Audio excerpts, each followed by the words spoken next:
I have an opinion on this, but it's not my opinion that matters. So I'm not even really going to give it. What have you been doing this whole time? Oh, sorry. It gets worse. It gets worse. Do you look at the I'll compete against a trans man any day. Yeah, me too.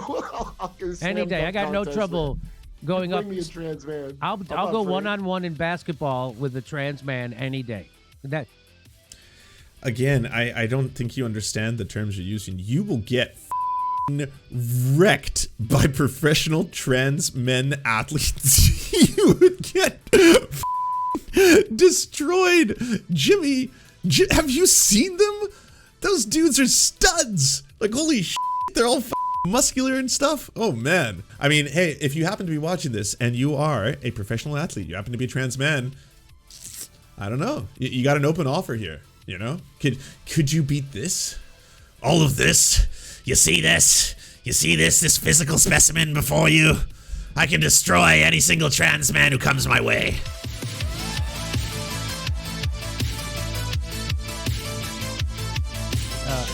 I don't know if I can speak for Kurt, but I have always been a supporter of the LGBTQ community. And is there a reason you stopped there? Was it just like, well, that's the ones I do support. I don't care about the rest. And I'm not saying that as in every single person has to be able to say every single letter every single time, as in you have to add the 2 LS. You can just add the plus, you know? I find even if you want to be like LGBTQ plus, you're being inclusive. Everyone's included in there. Everyone, you know? Pansexuals are in there too. Asexuals are in there. There you have it. Now, I'm pretty sure you're all ready for something that's never been done before. 2 cis men are going to, I guess, gender-splain this to all of you trans people, because we're so brave. Us cis men, brave cis men, me and Jimmy. Especially trans women. Now, like most people, my idea of trans women has evolved immensely over the last, I would say, 10 years. I remember going back not that long ago, you could do transgender jokes and things that were disparaging. Which he has done, by the way. Yes, Jimmy Dore has really yikesy transphobic jokes in his catalog. You know, like punching down in a sense. And nobody batted an eye. But that changed very quickly, and that's for the better. But now there's been controversy. Agreed. I'm not going to disagree with that. I mean, I'm not of the, like, you know, if someone has said very horrifying things in the past and they in the future or the present recognize why, condemn them. I have no reason to push back on that. I don't think I think people should have room to grow. After all, you know, the glass houses, the kettle calling the pot, such and such. None of us are infallible. We are all with original sin, or perhaps many sins. Perhaps you have just a whole bucket of sins, and for sure that is part of being human. I think that transgender women should be, or transgender people should be, 100% the same rights as everybody else. It should not be discriminated against in any way possible. Okay. So I feel like a butt. I think that makes me what they call an ally. I think that's what that. I'm a self-assigned ally, all right? Hey, I'm an ally, or else. But I'm an ally, yeah. Of course Jimmy would. Only Jimmy could do that. I guess I'm what you call an ally. You see this? Here's an ally. I'm sorry. I know it's weird. I do take a lot of pleasure out of intentionally doing a terrible impersonation of Jimmy Dore. Like, zero.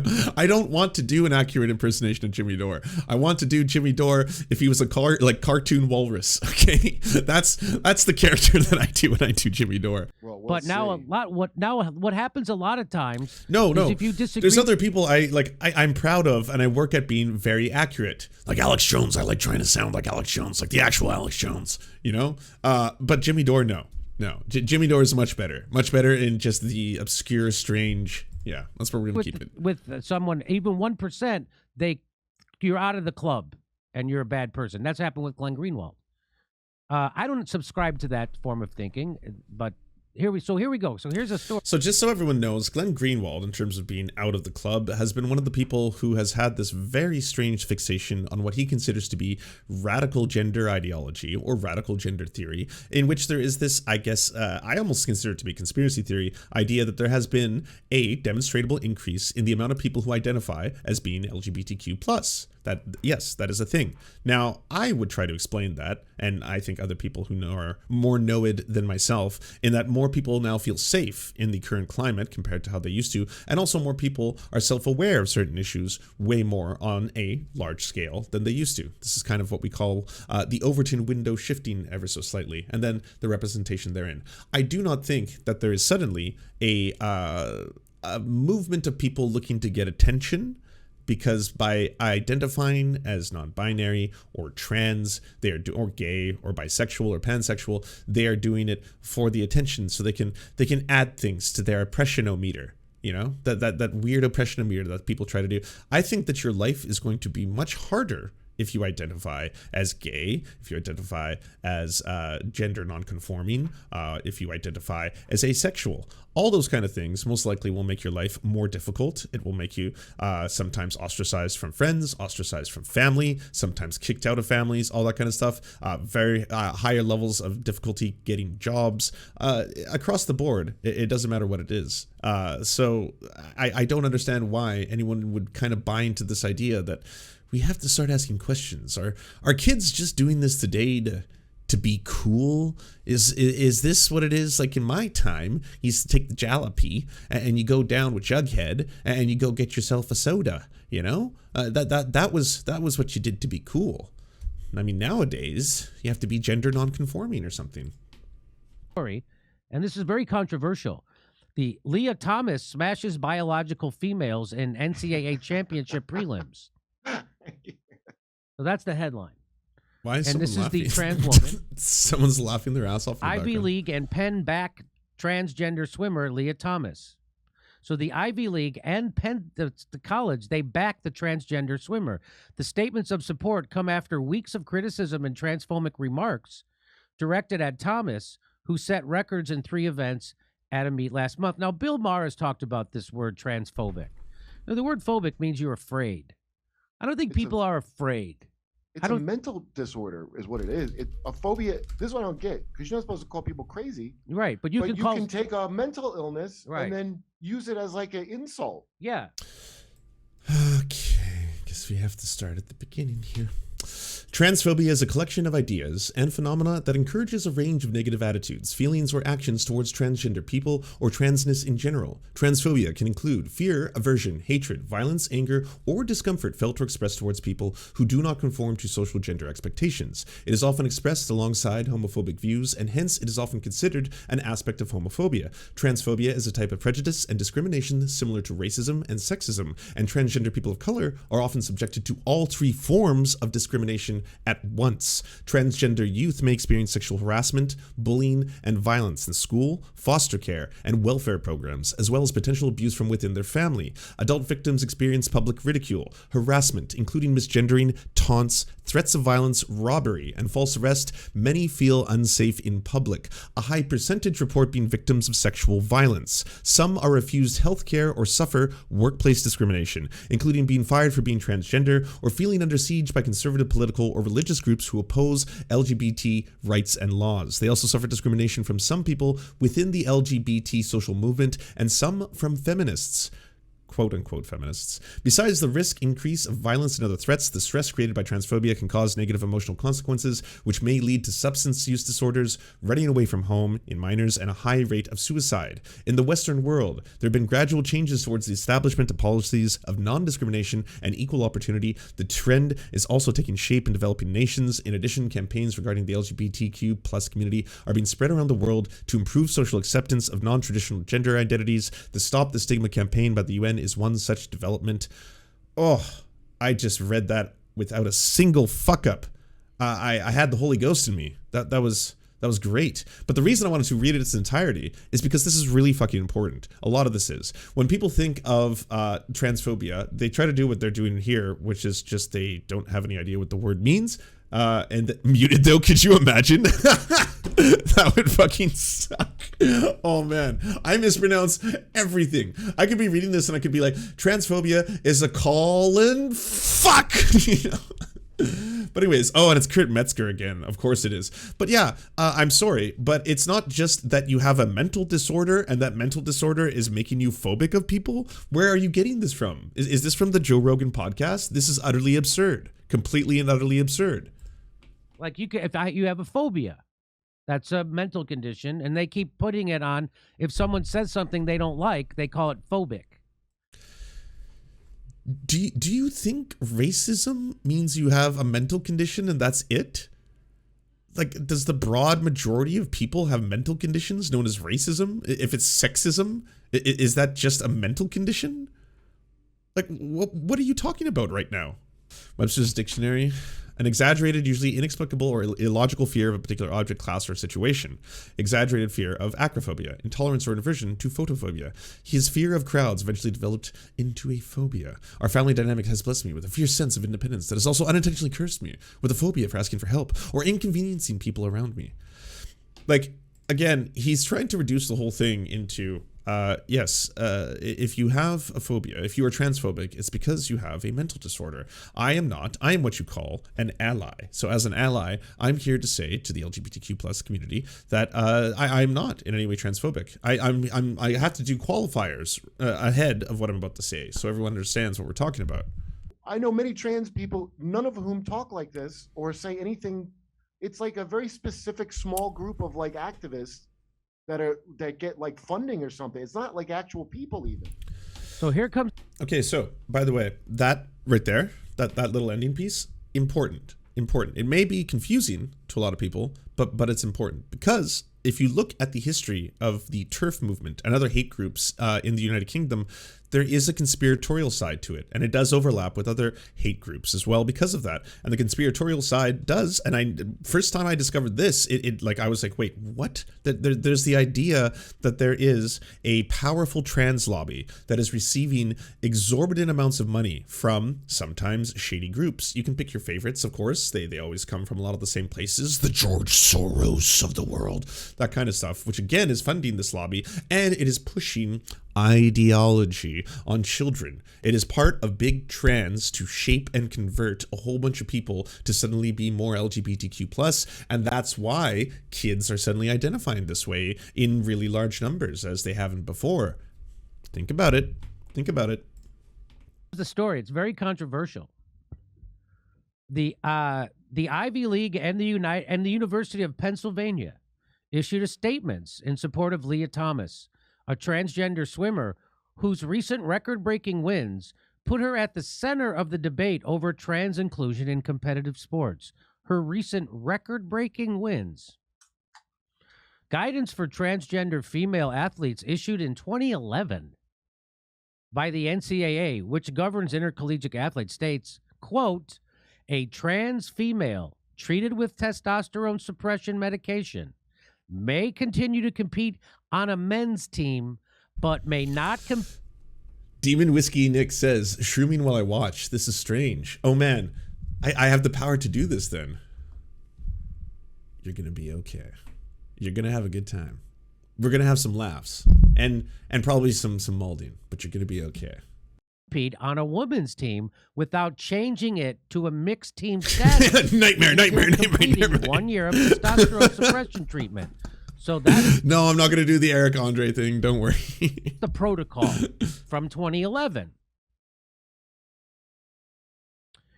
Thomas said on the podcast Swim Swam that she had been on hormone therapy for over 2.5 years by the time she began competing on the women's team in November.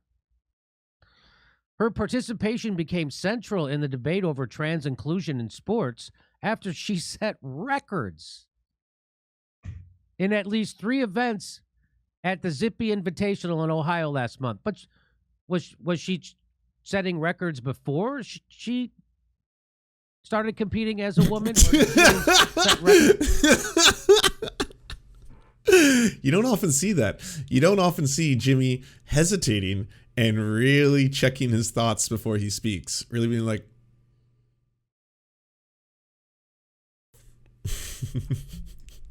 records as a woman? That's interesting. Well, That's a I think question. it's phobic to even ask. Is it phobic to ask? You know what I think makes it why it's such a because the people that think that's fine are not sports fans. They don't follow the sports. They don't care about your little. They're like that's just being. Did you care about women's swimming? If I go into your internet search history, if I look at your tweets, have you been speaking about previous world record holders, races, anything like that? Have you ever brought it up before? Is this a sport that you're completely obsessed over? Have you ever talked about women's sports a lot in general at all? And I mean this about both of you right now. Have both of you been dedicating your lives to being like, I'm really concerned about women's sports. I've always spoken up highly about women's sports. Have you ever brought up anything else besides this issue that actually genuinely concerns women's sports? Because guess what? There are quite a few things. There's a lot of problems with women's sports. There's stories of abuse for people in young women's sports leagues. There is a large amount of underfunding that goes towards women's sports programs. Sometimes in competitive competitions globally, they have less players and categories than men do. There will be less people available in positions to play in those sports. There's a lot of things. But I mean, maybe that exists. If so, then fine. I didn't know Jimmy Dore had a massive catalog of videos that he has done on this topic, you know, and Kurt as well. Inclusive in your little sports. I don't care about sports, but you never hear a male team like, oh, this trans man is kicking our asses. Like this never comes up in men's sports from a trans man beating the men. You never hear about it. You only hear about it in women's sports. A trans man beating the men. Oh wow. All right. Let's pull this up. So the natural progression of this, just so we can have a little lesson here. Trans women competing with women is what he doesn't want to allow to have happen. Okay? But the logical conclusion of this is that a trans man would then have to compete with women. And that is what has happened in Texas. A Texas teenager has had to compete as a man in the women's league against cis women and has dominated. Yes, and gets booed because he doesn't want to do this. He has come out and said, I want to play against other men. But the logical conclusion of what you are forcing people to do has resulted in this. 100%. I kid you not. Transgender wrestler Mack Beggs wins girls wrestling title in Texas. His victory, played out in a culturally diverse state, came at the end of a week when President Trump revoked federal guidelines allowing transgender students to use school toilets that match their gender identity. Booed and bloody, Mack Beggs dropped to his knees to celebrate. He was after 4 wins in 2 days and arrested as a state champion. In a 12-2 victory against Chelsea Sanchez in the 110-pound classification, Beggs ended a highly controversial and dramatic weekend by becoming the first transgender participant to win a Class 6A Girls State Championship in Texas high school wrestling. I just witnessed my sports change, the longtime Texas wrestling coach said the moment after Beggs, the 17-year-old at Trinity High in Euless, whose transition from girl to boy began 2 years ago and now includes testosterone injections, won a championship. The victory has been seen as equally parts unavoidable, quick and noticeably strong. He entered the tournament unbeaten in 52 matches against girls and contentious. The University Interscholastic League, which oversees sports in Texas public schools, ordered Beggs to continue competing in the girls division despite heavy uproar and a lawsuit earlier this month in a Travis County District Court. And the interviews with him, he doesn't want to do this. He doesn't want to be competing in the girls' league. They're forcing him to do that because this is the fucking logical conclusion of what you're advocating for. That's why this is so very fucked up, because when it goes in the opposite direction, holy shit, look what happened. Is that like, Oh, you're saying that Hey, what up, Loss? Good to see you. A female to male transition trans Did they do that person. because they can't be used trans people? You never They don't hear want to be? Yeah. woman? They did that because that is the logical conclusion of this argument. If you are saying that trans women are not women or cannot compete with women because you think it's going to be unfair in some kind of sports advantage, well, that means that trans men cannot compete with other men. So if trans men are not allowed to compete with men, trans men are forced, and this is what happened in the real world, to compete in the girls' league in high school. And that has resulted in this player who is now dominating this field. Again, and both of them are here, like, you never hear about trans men, competing with women. That's right. I get what you're saying. Okay. So let me go back to this. Her times in the 200-yard freestyle and the 500-yard freestyle were the best in the nation this season.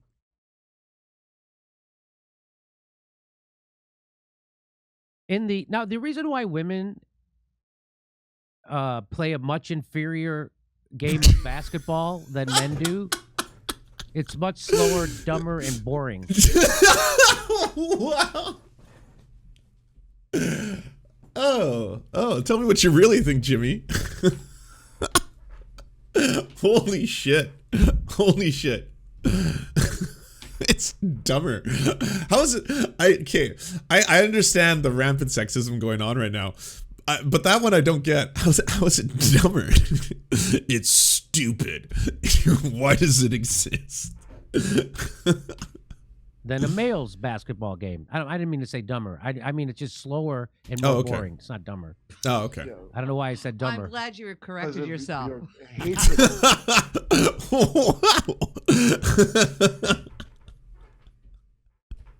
Was that too far for his wife? Was that the joke that finally was like, okay, all right, dial it back, Jimmy. Why dumber? I don't understand. I think he did mean to say dumber, and now that after the fact that he said dumber, he's kind of like, oh, I didn't. Sorry, I'm not really trying to be like in the pejorative sense. I'm just saying it's worse, and I don't want to pay money to see it, and I don't care at all, and I don't actually really care about women's sports, to be frank. So why am I talking about this at all? You might ask. Women. But there's a reason. There's a reason why. Why is women's basketball slower and more boring? Because women's center of gravity are in their hips. Male center of gravity are in their shoulders. Guess what helps you jump higher?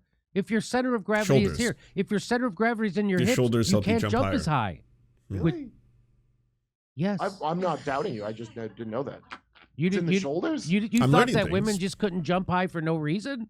I used to date this pole vaulter. I'm not making it up either. And she had a lot of center of gravity in her hips. And Well, what she was his cleared name?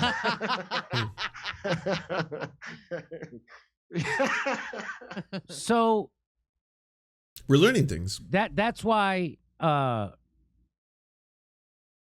women's basketball is so much different than men's basketball. Dumber. It's because their center of gravity is different. Yeah, it's the center And of so gravity. that I'm makes it dumb. guessing I'm guessing in swimming, I wonder what the body difference has to do, right? With it's height. Somebody told me it's height. you There's think a lot to do with it. why wouldn't And women be able to swim just as fast as men? Is it got to do with the way their body is shaped? Is it because their hips are bigger too, and that slows them down? I don't know. I don't know. I don't know. Why are they so much slower than men? Is my question.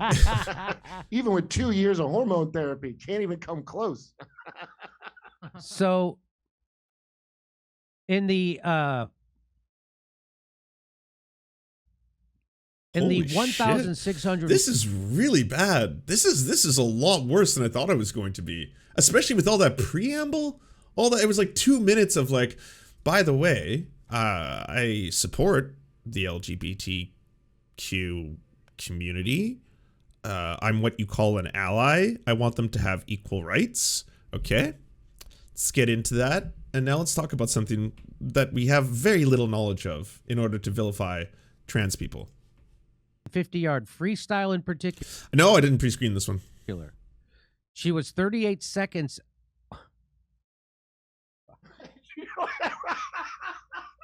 People cheat to just get 1 or 2 seconds on the competition, like a fraction of a second. People cheat to. I don't get what's so hilarious. They're both losing their shit to this. It's like the greatest thing they've ever heard. Get that? She was 38 seconds ahead of teammates Anna Kaldazzi, who finished second. Anna is between a rock and a hard place. What is she going to What is say she about go- this? We're gonna find out.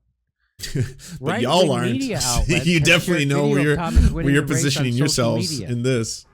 No one else has done that. Is Thomas a right-wing media outlet? I'm sure I- she shared her big win. I'm sure she did. Some critics argue that Thomas's performance is evidence that the NCAA's guidance is not strict enough, and that Thomas and other trans women have inherent physical advantages they receive from testosterone during endogenous puberty What is funny? I don't get or it. puberty associated Even with coming at this from like, you know, you think this is outrageous, you think this is unfair, this is ruining sports, it's ruining sports for women because you now care about women's sports a lot, so this is all just about this, and it's really pissing you off because you saw the one photo, the one picture, the podium photo broke so many cis people's minds. Honestly, so many cis people's brains got broken with that photo. It was like, oh whoa, everything they ever warned us about is true. assigned sex at birth. What, Kurt? I heard that 50 ex-intelligence community people wrote a letter to this effect. So, listen to this, though. John Lon, editor-in-chief of Swimming World magazine, wrote in an op-ed last month arguing that the NCAA's current guidelines requiring the use of testosterone suppressants for a specific amount of time are not rigid enough and do not produce an authentic competitive atmosphere. Lia Thomas smashes biological. So here's this article. Oh, as someone told him you probably shouldn't say that? Is that why he was like, where's this article from? Because if they're using that term, most likely you've wandered into the right-wing section of the internet, or worse. Penn's transgender swimmer Lia Thomas is one step closer to winning an NCAA championship after a dominant performance in the 500 freestyle prelims Thursday morning in Atlanta. Thomas. Okay, let's get a couple things out of the way, okay? This is going to be a difficult topic to talk about because it is one that requires quite a bit of nuance, and it's actually a larger scale conversation than simply this one individual player who's playing in this one individual sport.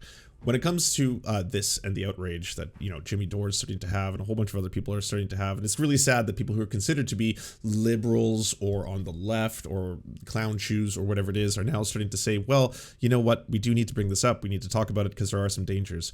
The first question is, we need to separate the conversation between whether trans children and professional athletes, consider them two separate debates, because I believe genuinely in my heart of hearts that it is of the paramount importance that we work on everything we can immediately to help trans kids feel safe. And one of the things that does make you feel like you are included in a group is being able to play sports with fellow teammates. And obviously, you know, everything that goes therein, we have to give, you know, great healthcare, access to them to be able to discover whether or not they are experiencing dysphoria. If they are experiencing dysphoria, enter the conversation. If we can introduce puberty blockers in order to help with that, which is also going to impact how they grow up, including, you know, the formation of a lot of things that will play into sports. But that should be something that I think immediately, just as the forefront, it's the thing we have to like just put at this is priority number one. Okay, so for all these assholes who are going to go out there and be like, well, you know, trans women aren't women or whatever they want to say and all this other bullshit,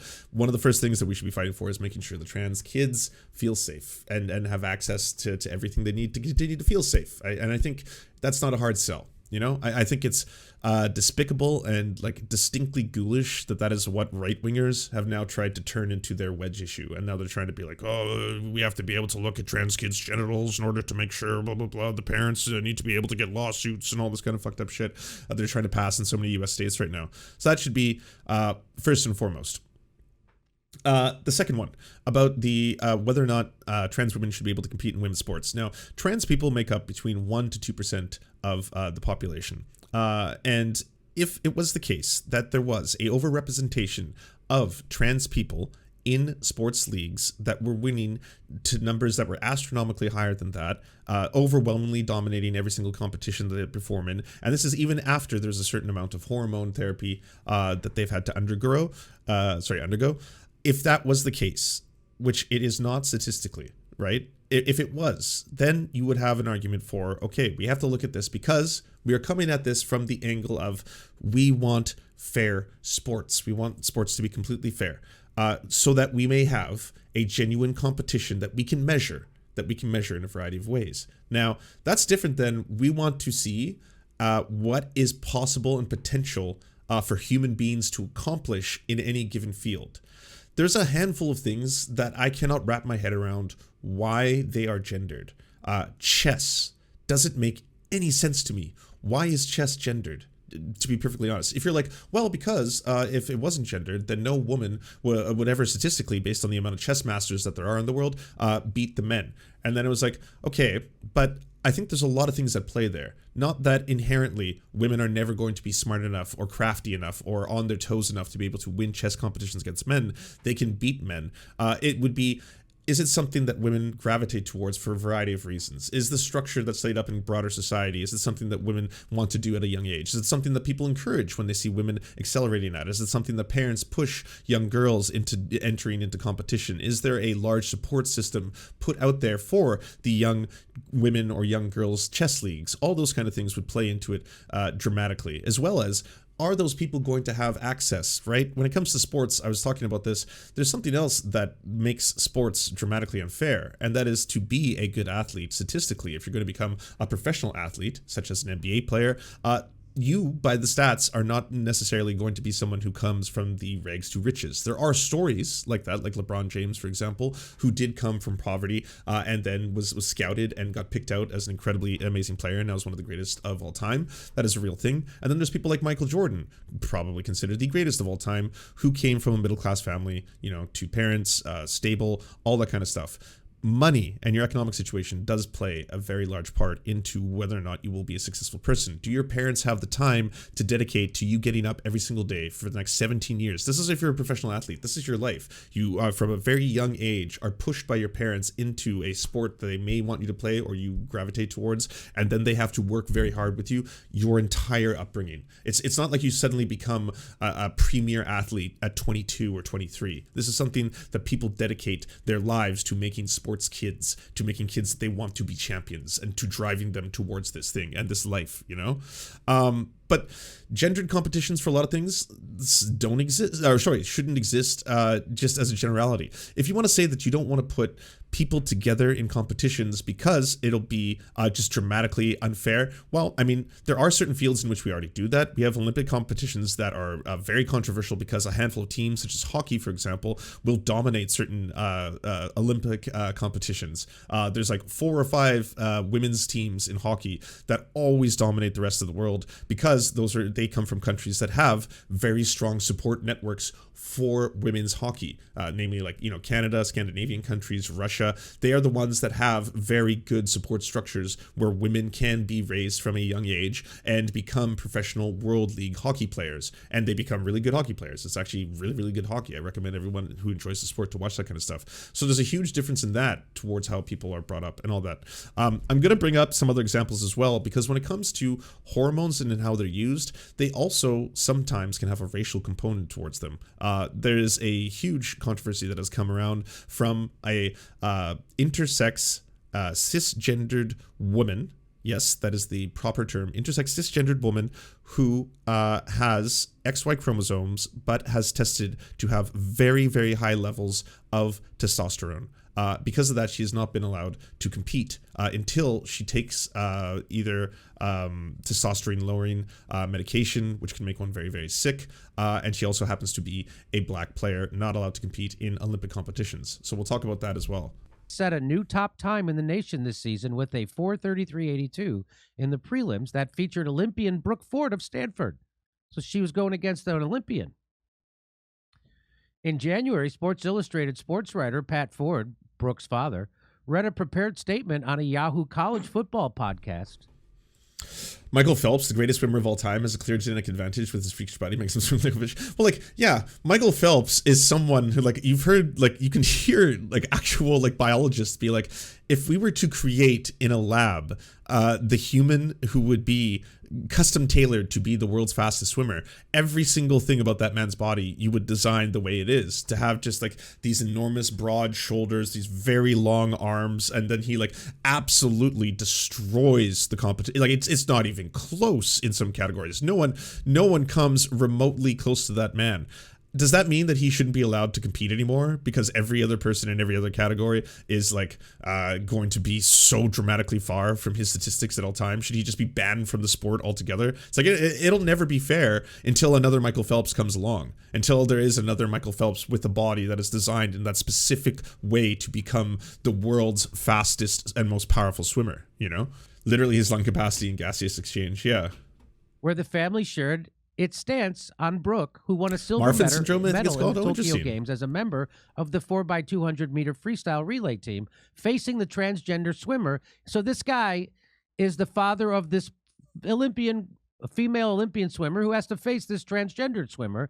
And what he says is surprising to some people. He says, "I have great respect for Lia. Social change is always a slow and difficult process, and we rarely get it correct right away. Being among the first to lead such a social change requires an enormous amount of courage, and I admire Lia for her leadership that will undoubtedly benefit many trans athletes in the future." In 2020, I, along with most swimmers, experienced what it was like to have my chance to achieve my swimming goals taken away after years of hard work. I would not wish this experience on anyone, especially Lia, who has followed the rules required of her. I believe that treating people with respect and dignity is more important than any trophy or record will ever be, which is why I will not have a problem racing against Lia at the NCAAs this year. So that's that woman who's the Olympian who has to, and I've always said— I looked it up. Apparently Phelps disputes that he has it. Sorry about that. Oh, no worries. I enjoyed the correction in real time. Oh, this is a good thread from a WNBA player. Brianna Turner says, with the sudden interest in the NCAA swimming lately, I've seen so much content about Lia Thomas from people claiming to care about women's sports. I've yet to see them speak out about how 27 records were broken during the championships. With the coverage, you would think Lia's win was the singular event. Lia placed 5th and 8th in other events, yet many places that highlight her dominance failed to mention this. Please stop highlighting women's sports by disparaging trans women athletes. Clearly, outlets have the capacity to cover women's sports, so how about they do it consistently, instead of publishing for clickbait to trigger people that could care less about women's sports? If your advocacy for women's sports equally is solely sparked by trans women participating in them, then you don't actually care about women's sports. Ways in which to support women's sports: watch and attend games, follow social media, tell your friends and family, buy jerseys, merchandise, ask restaurant teams to stream women's games and events, encourage youth participation, advocate for equity, amplify writers for women's sports, etc. I was going to bring this up, but I completely forgot. Yeah, she placed 8th in the last race that she was in. Not a fucking word about that. Not a word. Not a single fucking person who is so outraged by this because this is going to destroy and tarnish the sanctity of women's sports that I suddenly care about for the first time mentioned that. Not once. It's not up to me to decide who gets to compete with trans women or not. It's up to other women. That's what I told Joe Rogan when I was on Joe Rogan's show. I go, it's not up to me to decide if trans women can compete against other women. It's up to other women. Well, That's their call. You know who, I mean, I think it's up to the owners of the teams, and the athletes don't get to say shit. Like what she's saying there, she goes, I believe it's more important than any trophy or record will ever be. Treating people with respect. What also is more important is endorsement deals, because the records and the wins aren't worth dick if you don't. In fact, Olympians are known for, remember Greg Louganis? Yes. Well, he went through and he didn't get, he was a great, I think he's a great swimmer, right? He didn't get any of the he was a great endorsements diver. He was a great diver. diver. And so you could be a winner at the Olympics. It's like winning last comic standing, winning the Olympics. Like, who gives a shit? You'd rather probably come in second and get the other stuff that you get from it. So what she's doing is setting up what's really important, which is being in with the endorsements and the commercials and being good for that stuff. You're such a cynic. You're such a cynic. Well, a PR person wrote this. You think she wrote this? It seems like competitive. Yeah, she sat with her people, and they go, why is this fucker always on the show now? Is it just because he's like an ex-Amy Schumer writer who had his own, cancel controversy, and ever since then, it's just like he's going to agree with my shitty kind of right-wing takes? Like, socially, he's always kind of had a right-wing stance on stuff, and they both come at it from this kind of like, hey, we're leftists, remember that, because we told you, and we're allies, remember that, because we're telling you. And so because of that, we think people should have equal rights. And now here comes some of the worst turf talking points you have heard on this side of the fucking YouTubeverse, okay, how do we handle this? Yes. Because anybody who's smart now, if you don't waste your time in the Olympics, you're thinking about, okay, but what do we get from the Olympics? Right. I'm not going to be like one of these losers who has their wins. Wait, so is what you're saying is that because trans women apparently are now dominating all Olympic categories for women as well? Didn't know that happened, but anyways, since that's happening, people are losing out on their lifetime sponsorships. So they're coming at this from the sponsorship angle. Ah, yes, these brave feminists, exclusionary feminists, if you will. What's my Wheaties and stuff? Where's the breakfast cereal? Oh my God. Thursday morning in Atlanta, Lia Thomas jumped in the Georgia Tech pool with 7 biological female swimmers and destroyed them in the prelims. Where are you reading this from? What is your, like, this is right-wing trash. What, like, no wonder it's being blocked. Pat Ford knew in January what his daughter would be up against in the NCAAs, but he now finds himself in a position where his daughter could lose a national championship in her senior season to a biological male. People don't necessarily have to agree. I'm not sure I agree completely because I'm not sure this is a level playing field, he said in January. My daughter's thing is I'm the one who has to get into the pool with her, and I'm fine with it. So I think some people could take a good lesson from that. My thing is I wished I'd had a son instead of my daughter. Now I wish I had a son who became my daughter. Holy shit, this is like an anti-vax sports website. Half the articles are like, Clay Travis, pure madness, unvaccinated Mets and Yankee players can't play in the NYC. And I was scrolling up and I can't scroll too further down because there's a whole bunch of like bikini pictures and stuff like that. Front cover, report, New York City to lift vaccine mandate for performers, athletes ahead of MLB's big opening day. Of course, that's where fucking Jimmy Dore is citing this shit. That said, Pat Ford also thinks that this is a politically driven story. Do we ever get to a point where we have a third category at a college level, men swimming, women swimming, and transgender swimming? He asked on the January podcast. I don't even think that's okay to ask that. I bet he gets in trouble for asking that. I don't know. I love how it's always like, I don't know. Apparently, you know, this culture, this hyper woke culture, you just get canceled when you say, I'm just asking questions. What's going on here? Well, I mean, you would want to ask broadly to trans people, I suppose. When I was looking this up, when polled, a lot of trans people said that it did feel exclusionary, that there would be a third category created that puts them as an other, as in there's women and then there's trans women, and that kind of comes to the core of this debate, of this problem. And again, people who are coming at it from the angle that Jimmy is not coming at it from a genuine concern from a feminist perspective. He's not coming at it from a concern for women's sports. Again, it goes back to this idea of the scary trans people, you know? It was the same thing with the bathroom panic defense. Everyone was like, and they still do it to this day, you know, the more ghoulish amongst them, the Steven Crowders, the Alex Joneses, like the super extreme transphobes, they'll do the thing where it's like, but it's going to be scary because it's like a man going into the women's bathroom and you know, the man is there to sexually assault all the women. And now I'm going to do a comedy skit where I basically wear some makeup and a wig. And then, you know, I run into the bathroom and it's really funny. Like it's the same idea here. It's like, oh yes, the scary trans women are going to come into these sports and dominate every single sport, even though that doesn't seem to be the case. No one ever talks about the fact that there are lots of trans women who don't even qualify or who don't place or who don't even make it into a league. That never gets discussed because why would it? It doesn't further an agenda, right? It doesn't do anything to that aspect. I don't know what's okay and what's not. This is so I'm guessing that's not okay to say that. Yeah, these are people who had to get professional help to address this ridiculous situation, and that's what you're reading. They're like, well, I think if she comes in, I mean, this couldn't possibly be more that, because the second you say third, first of all, you know, here's a way the media could make it less if they really wanted to. They could go, instead of saying she destroyed the other women, they could go, she daintily got ahead by just the slightest 38-second nose or something.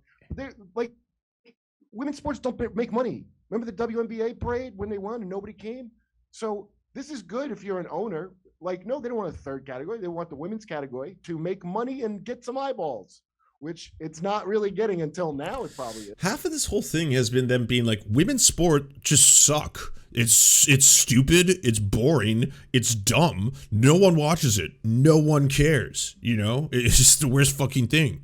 And that's why it's really important for us to talk about women's sports, because we love it. We're huge fans. It is funny. Some of the folks who are really wound up about this and screaming about the fairness about women's sports really don't give a damn about women. That is true. That is a really condescending, sexist way. They're both being sexist and transphobic simultaneously. Because in one aspect, they're kind of trying to be like, you know, women, you suck at sports.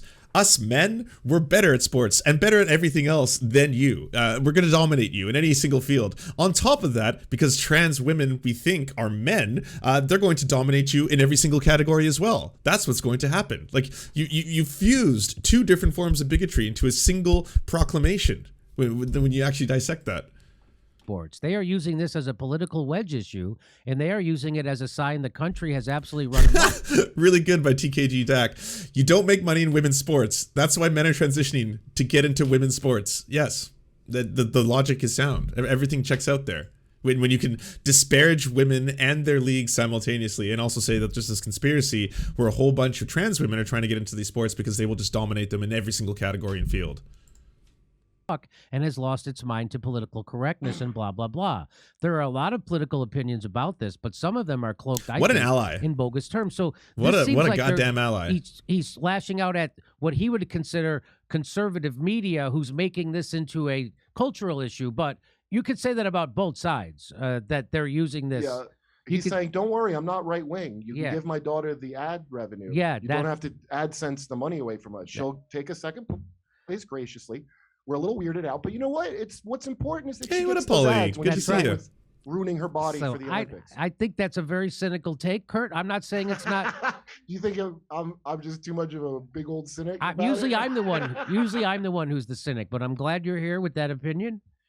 So here is we want to hear. This is the end of the race. So watch what happens. So the transgendered swimmer wins the race, but nobody applauds until the second and third people hit the wall. So watch this. Is your point there? So there, he's gonna hit the wall. She's gonna hit the wall. Nobody says anything, and now it's second and third are real close, and that's when people applauded.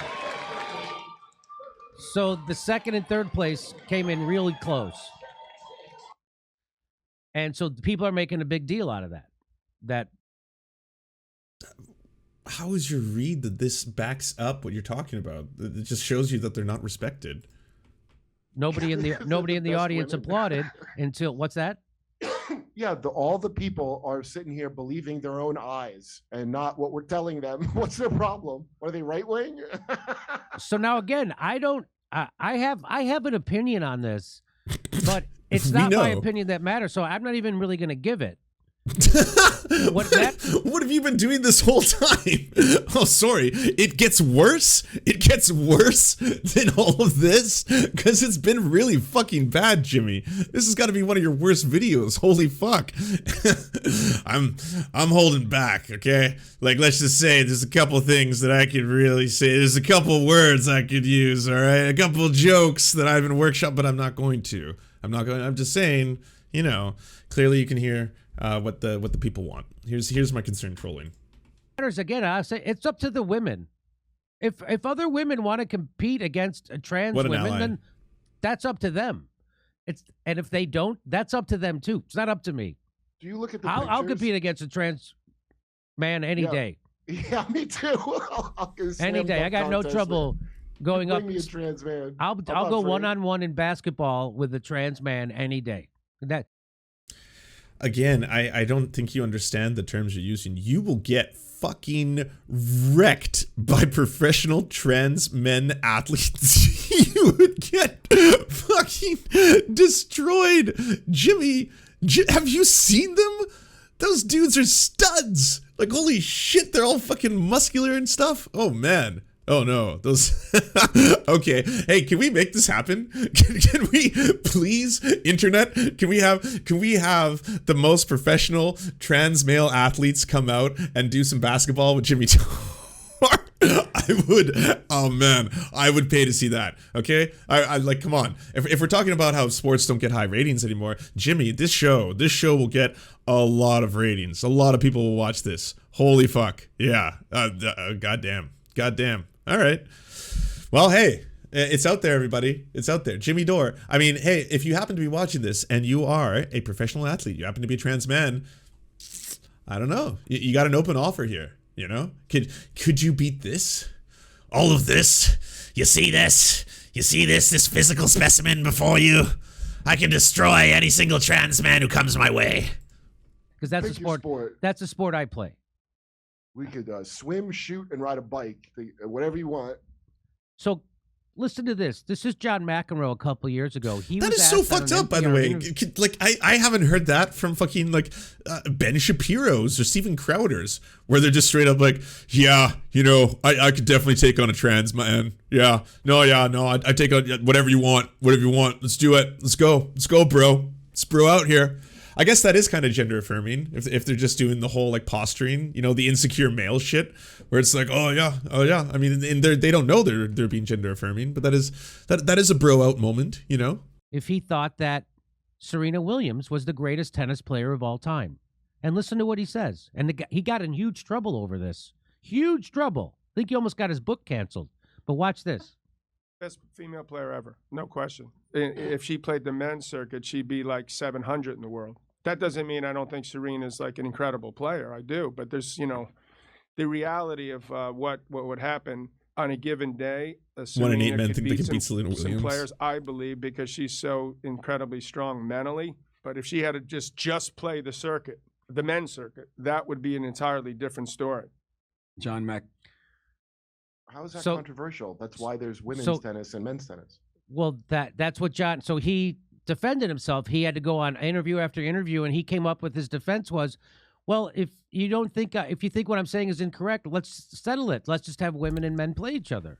Why do we have two different categories? Of course, we know why. Didn't this happen in like the 70s or something? So this was, wait a minute.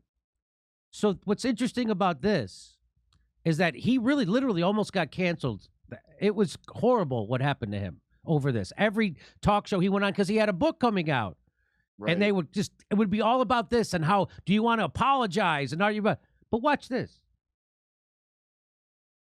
One time, Serena Williams challenged, she said that I bet I can beat any man, even if it's in the top 200. Any man. What's your point here, Jimmy? Because I'm going to be totally honest. Like, at the end of the day, no one on the other side is saying, hey, by the way, we want men and women to now play in these direct competitions with each other. That's not what we've been saying. I think if we're going to take this whole thing to a further conclusion, we should start talking about why we characterize sports the way we do. Rather than inventing a third category, because you don't think it's fair right now, why don't we think about why it is that there's differences in sports and why there's a difference in gender? If you wanted to make it equal, there are certain players in certain categories that are going to be much better than players in other categories. And yes, cis men have an advantage in sports, in a lot of sports, over cis women. But there are a lot of changes that happen to you when you go into hormone therapy. That's one of the first things. The second thing is that, like, you know what? I'm going to play a little bit of Mia Mulder's new documentary on trans women in sports, because I think rather than listening to a whole bunch of cis men on the issue, we should listen to a trans woman who has done quite a bit of research, and there is some surprising findings in it. Okay, it's going to be one of those things where we can use that at the end to kind of push back against the debate bros right now, because thanks to Destiny, who's no longer, I guess, on Twitch temporarily, but thanks to Destiny kind of putting this into the forefront again, coming at it from the omni-liberal take. You know, he's doing the I'm a leftist and this outrages me take, and then Destiny, I guess, is doing the I'm a liberal and this also troubles me take. So we're coming at it from both ends. They're trying to say that there is a decided advantage, and we're going to go through a little bit of the data, take a look at it, because Mia Mulder again put a really good video out on this. The top 200, or any man 200 and above. Serena Williams once challenged men's players at an Australia Open. This is from 2017. So her and her sister both, Venus and Serena, according to this article in USA Today, marched themselves into the men's ATP office to announce rather confidently that they were ready to beat any tour player ranked around the top 200 if someone wanted to take the challenge. So if you're a male player and you're ranked around 200, they'd play you. Which is funny already, because you're not saying the top 10. You're saying somebody who's around 200. So guess who took him up on that? This guy who's mainly an alcoholic. Now, I don't know if he's an alcoholic, but he certainly drank that day when he was playing them. And he was ranked, at the time, he was ranked 203. His name is Karsten Brasch. Okay. So I guess he's from Germany, and he was ranked 203. He goes, I'll take you up on that. What's he holding? A tall beer? No, that. I thought so Oh, too. yeah. So he gets up in the morning. Goes plays a round of golf, plays 18 holes, drinking all the way. Then he shows up at the tennis court. And what Okay. happened at the tennis court? He played 2 more holes. All right. He would smoke cigarettes and sip beer during the changeovers. And to be honest, he no longer looked the part of a fit professional athlete. What? But it made no matter. He led 5-0 over Serena Why is this comedy gold? I still don't understand. before winning the set 6-1, and then he posted a 6-2 set victory over Venus.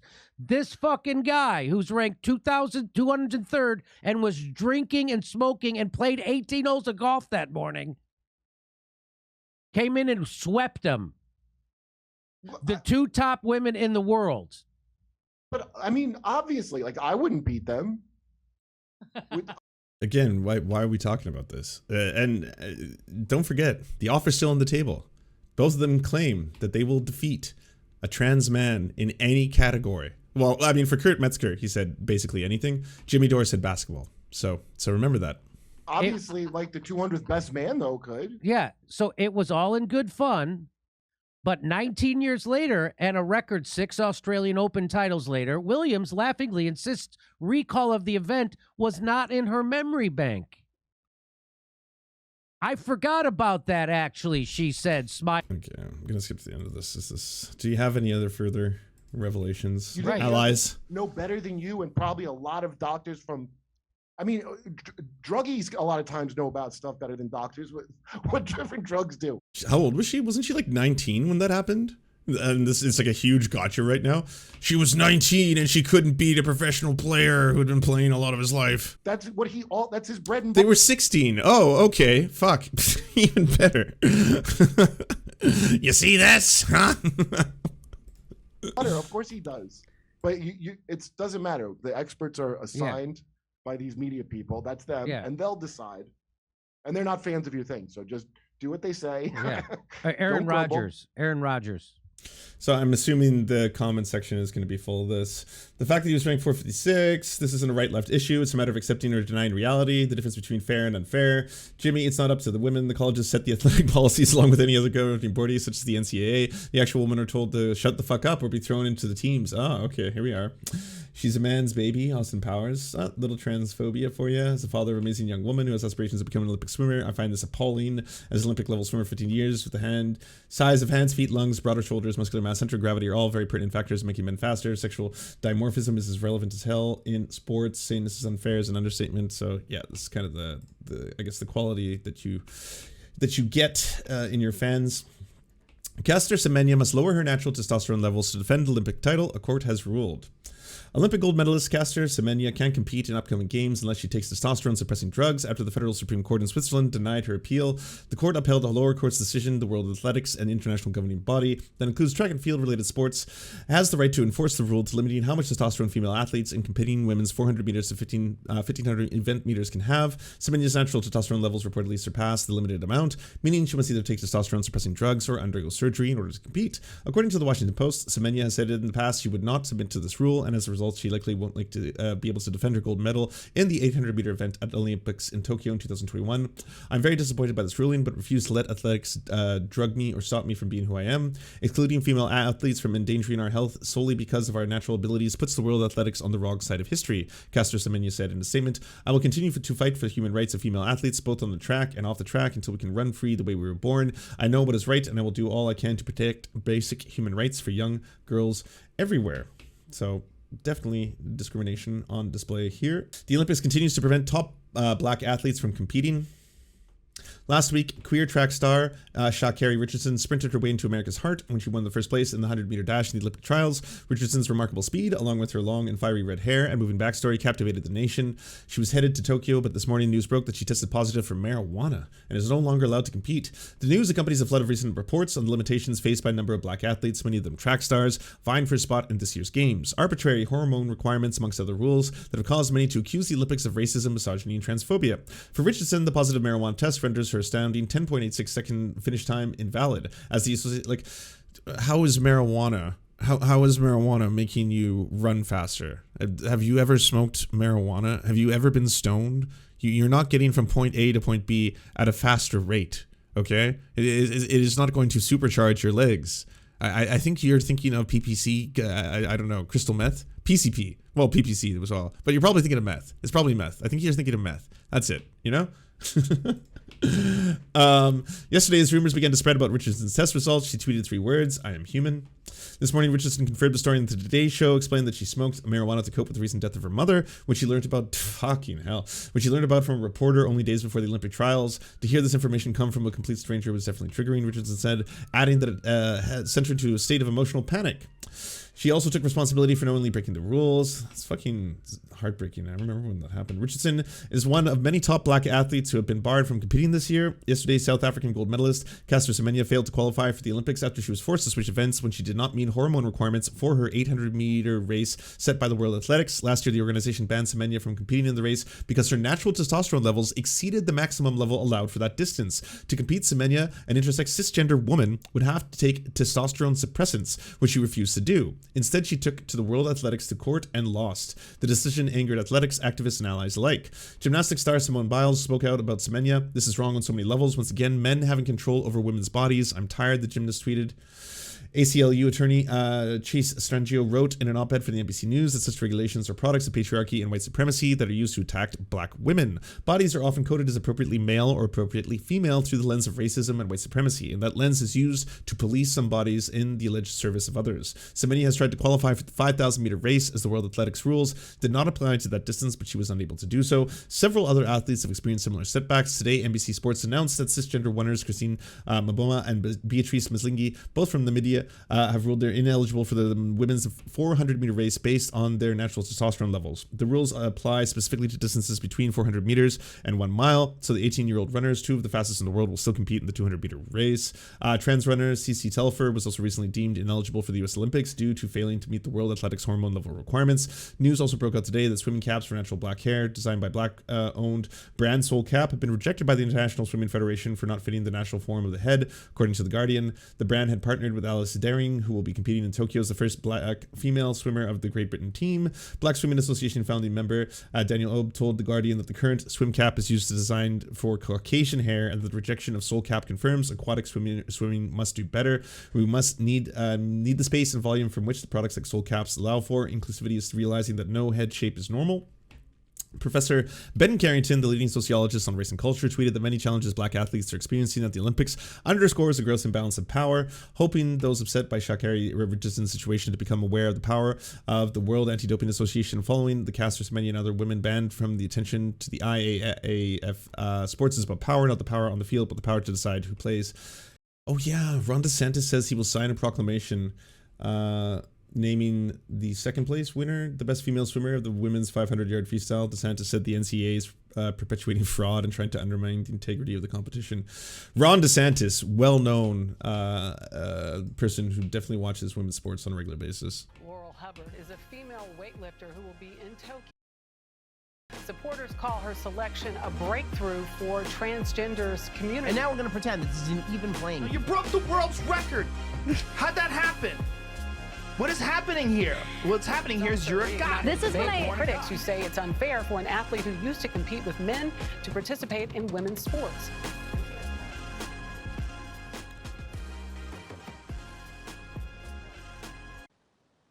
Hi folks. Today I come to you to talk about trans women in sports, a truly controversial topic that is more toxic than being on a Friday night, no matter what way you look at it. This is a discussion that's mired in bad faith arguments, a lot of complicated science, and of course, just outright transphobia. Because, of course it is. And the real tricky thing about this topic is that no matter where you come from, it's not clear what kind of argument that you're going to end up with agreeing with. And I'm here to tell you that everyone who's talking about the subject is wrong and that I'm right. I am confident. But overall, the argument seems to be that trans women, on virtue of having been men or having undergone a male puberty, have a biological advantage. And so it follows that trans women's inclusion in women's sports can't be fair. but I actually have a little bit of a more nuanced opinion than you might think. So please watch the entire video so no one takes me out of context, and also so that my view time becomes better. In the last couple of years, it's been popular among Republican lawmakers and some thinkers throughout Europe to argue against trans women's inclusion in women's sports, sometimes drafting legislation to outright ban trans women from competing, and even competing in local school sports teams. Connected to this, there's been widespread scandal and gossip about individual athletes, and so clearly it is a complicated topic. But of course, this is a Mia Mulder video, so first we need to break down what all of the words mean: trans, women, sports, and also we're gonna have a quick history lesson as to why this discussion is even happening in the first place. And before we move on, I do want to say that I do think that trans women should be part of women's sports, but I don't think that it is a good or even long-term solution answer. But with that said, let's get over the formalities and dive into it. What even is sports? When the ball goes into the basket and the running. And we are recording, I believe. Oh.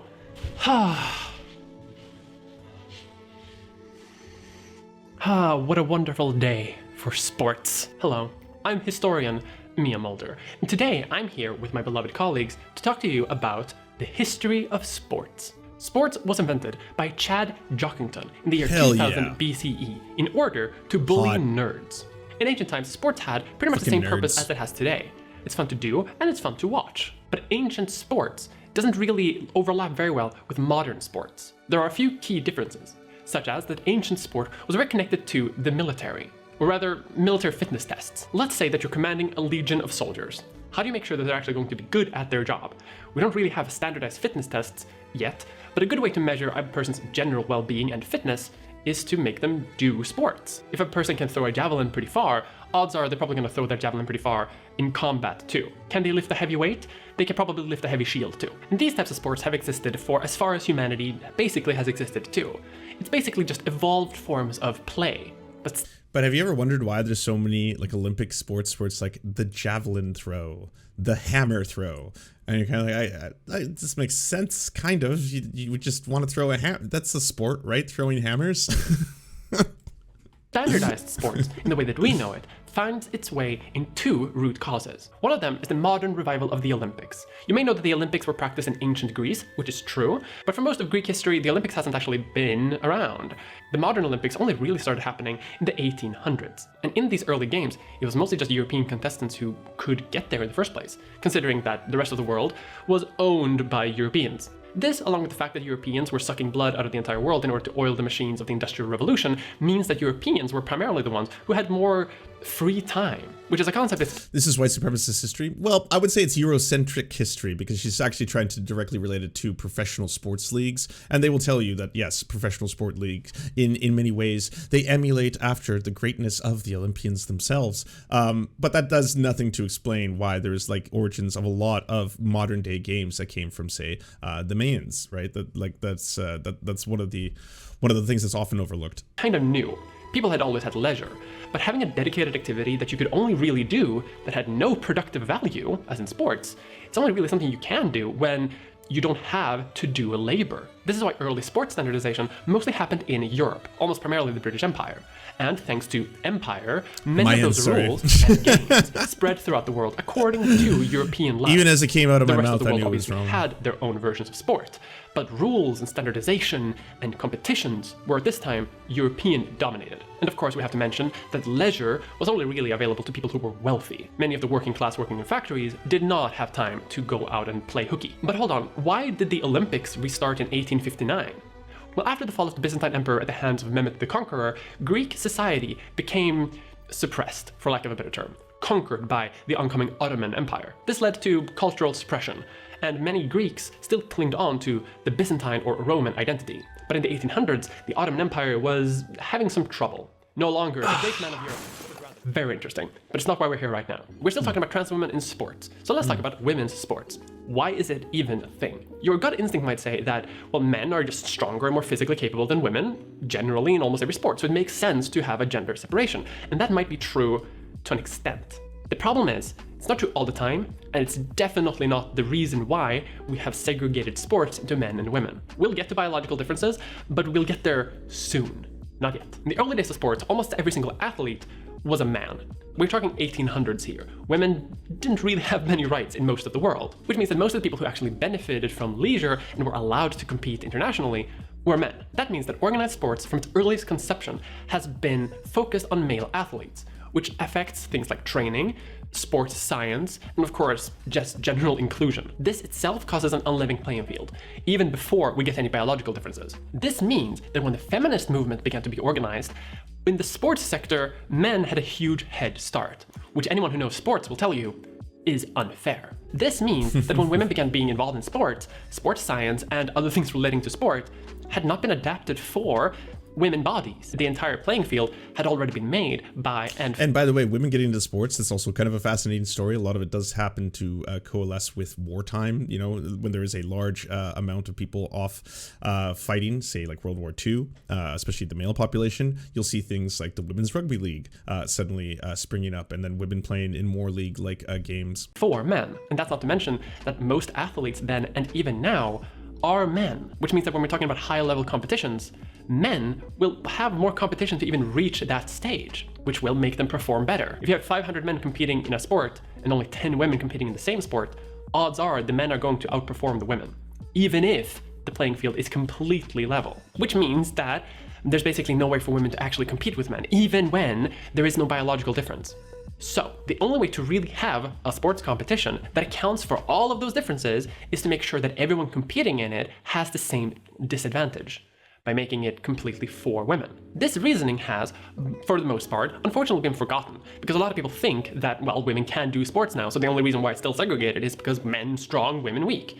But that's not really the reason. This is also the reason why some esports tournaments have a women's league. Not everyone does, obviously, because they don't see a reason for it, but others still do. And the thing is, this does level the playing field to a point. The problem is, the dividing line is arbitrary. The line between men and women is an arbitrary choice. But I'll get to that later.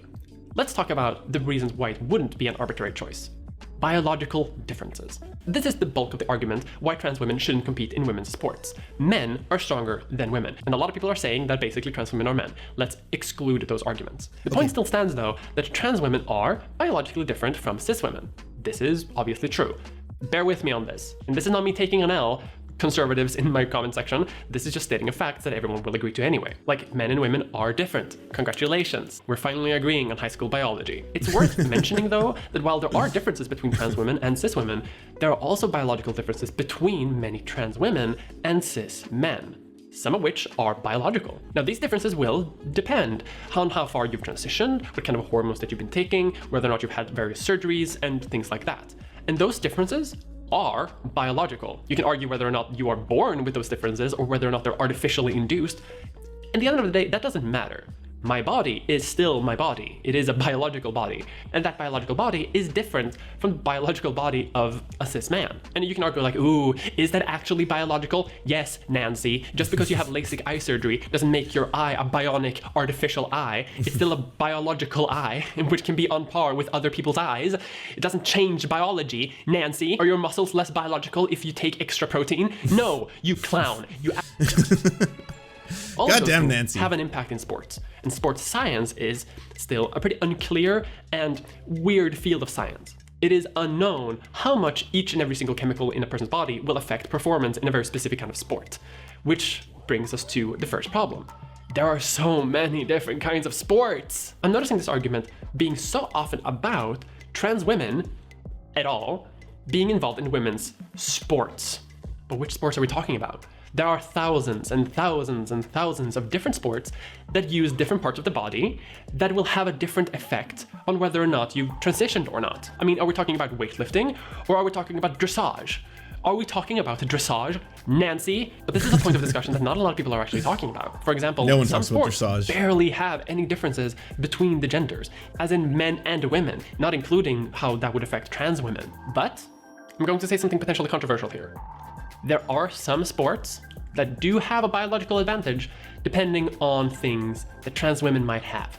Well, many And here's some new information. Before I had watched this, I was usually of the mind, and this was my line that I would go with, I would defer to people who know much more about this than I do, some, like, let's just say the Olympic Committee, and it seems like the Olympic Committee, as well as other governing bodies that deal with sports, have stated that after a certain amount of time, if someone is undergoing hormone therapy, sometimes for 1 year, sometimes for 2 years, this will render what would be seen as a competitive advantage to a cis man, to a then trans woman, to be reduced to the point where they should be able to allowed to participate in that given sport. Now, here is some new information that Mia Mulder presents that I did not know before seeing this, and here's the part maybe that has, I would say, some of the debate bros on the internet a little bit excited, because all of a sudden it's like, oh, well, do you not take in new information when it is presented to you? And when you see new information as it is presented to you, do you not change your mind? And my answer would be, yes, of course I do.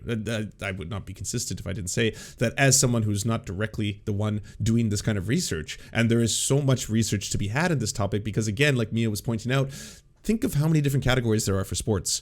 Think of how many different categories there are for things that could give a human being advantages in virtually anything. Like, what will make you run faster? What will make you jump higher? What will make you throw faster and further? Like, all of those, all the chemicals, all of the brain, like the infinite amount of combinations and possibilities there. It is something that, yes, there is research on this topic, but there's also so much more that could be researched and understood when it comes to this. Studies show that trans women do not retain advantages after around 2 years of hormone replacement therapy. In most physical tests, we do retain roughly a 12% advantage in running. But that's it. This is based on a study from just... But there you have it. There's something. I haven't heard, the Jimmy Dores and everyone come out with that, but there's something that you could potentially use. It seems like there is a 12% advantage, not for every single person, not for every single trans person who competes, not for every single form of running, every single category, right? These are differences. There's no advantage in sit-ups, no advantage in push-ups, but there's one, last year that measured military it probably got worse at fitness running. tests, and also does not cover many athletic factors such as height.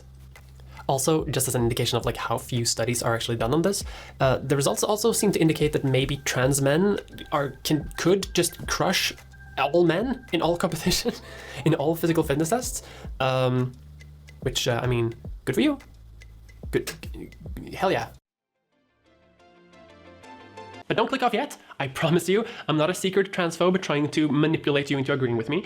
I'm merely saying that sometimes the difference in biological bodies between trans women and cis women could potentially give some sort of advantage.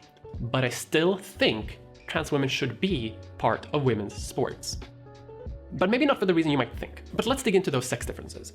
The biggest sex difference between men and women in any type of sport is in competitive weightlifting, where the difference is up to almost 38%. This means that men will lift 38% more weight than women do, on average. The smallest difference lays at about 5.5% in the sport of competitive freestyle swimming at around 800 meters. But what's important to mention here is that not all of that difference boils down to biology. Much of it has to do with the fact that in a lot of sports, women have only recently begun competing. So take that, plus all the differences between an uneven playing field due to social factors, and you can see that this is an ongoing debate. And in a lot of sports, the difference is decreasing, simply because women are having more time to catch up. Sports science is advancing and more women are competing. But of course, humans aren't changing. We're not becoming more athletic. It's simply that sports is at a breakneck speed at this point, and that human bodies are barely keeping up. It's just that men are kind of at the peak of what a human body can perform, whereas women, because science hasn't kept up, are still reaching that peak. That's not to say that these differences are not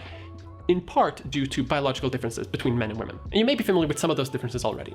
Things like muscle growth, testosterone levels, things like that. Men are, on average, bulkier and stronger than women, and undergoing male puberty does give you some advantages. For example, I'm a trans woman and I'm 2 meters tall. Odds are I probably wouldn't be that tall if I were a cis woman.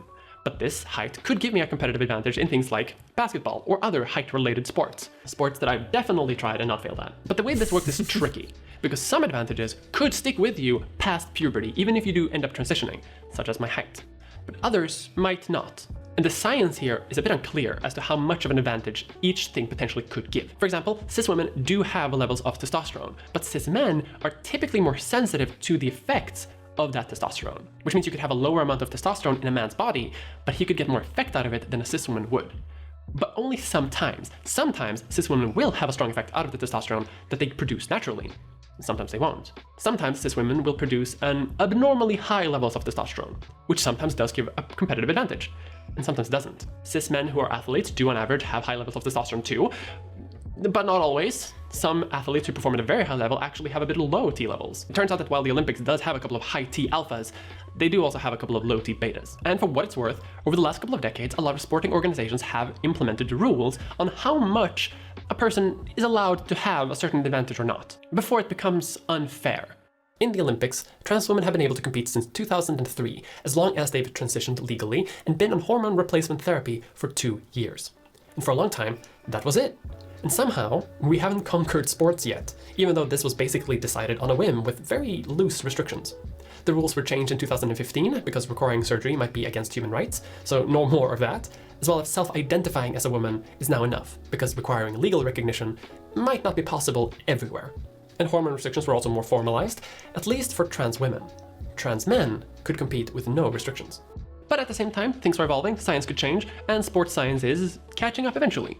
That does play into that thing that I was talking about earlier, though, when I was saying that Michael Phelps, for example, is, again, someone who people who understand way more about biology and sports science have said is just, if you were to design a human being in a lab to become the world's greatest swimmer, that is exactly what you would do. You would fine-tune everything the way he has it, the way he was born, those incredibly long, broad shoulders, very, very long, powerful arms, just to be able to generate so much, and it's so far beyond any other human being that exists so far that we know on this planet. He is by and far so good at what he does that other people are not competitive to him. He will destroy them in other competitions. So because of that, should he not be allowed to play in a sport that, again, would not even require direct physical confrontation with another player, like touching them? Should he not be allowed to play? Because no one can come close. Like, no one can ever play against Michael Phelps. Soon, I bet, sporting organizations will have a pretty good line on how to make sure that there's an even... Okay, we found a compromise. Michael Phelps has to compete in the Michael Phelps League, so it'll only feature Michael Phelpses. So if there is another Michael Phelps, then obviously we could, if we clone Michael Phelps, there could be two Michael Phelps competing against each other. Who would be the superior Michael Phelps? That'll be interesting to find out. Playing field between men and women. But there's a problem here. The ultimate goal here that has been often stated is fairness. But there's problems with how fair we can try to make everything before we start twisting and turning our own logic. So how do we make sure that things are fair for everyone? Part 2. Life isn't fair. No! Here's the thing about fairness. Obviously, we should do our best to try to make everything as fair and balanced as we possibly can. But here's the harsh truth. Sometimes, things just aren't fair. Life isn't fair. That's not to say that unfairness is okay. We do want to have a fair society, but rather a statement that the world we would like does not exist yet. So when talking about fairness in sports, it's important to mention what we're actually talking about. As I mentioned before, a difference here is technological. Because we can break down athletics into a fine science, we can easily pinpoint what a specific athlete should do and shouldn't do when it comes to diet, training, and everything else. I mean, just a couple of years ago, people would drink poison because they thought it would make them run faster. But it's not just technological within sports science. For example, today it's possible to be a full-time athlete, a job title that would make John Smith cry tears. I don't know of joy, perhaps of terror. And while we currently divide sports based on sex, in the interest of pure fairness, maybe we should divide it on class too. Because when it comes to athletes, it seems that the upper class has a much higher advantage than everyone else. Sure, sports love a rags to riches story about some up-and-coming athlete that has survived on scholarships and is going to use their gold medal to buy their mom a house. But the thing is, the vast majority of athletes are rich. This goes back to what I talked about before, that basically only the really rich can afford to take such a huge risk in athletics, because odds are most people aren't going to succeed in making a living out of it. This is also the reason why so many indie musicians and filmmakers and artists generally have pretty wealthy parents. For them, it's less of a risk. And in order to compete at high-level athletics, you basically need to make it your full-time job, exercising basically every single day. Even ones that come from wealthy families. Look at people like there's Heem.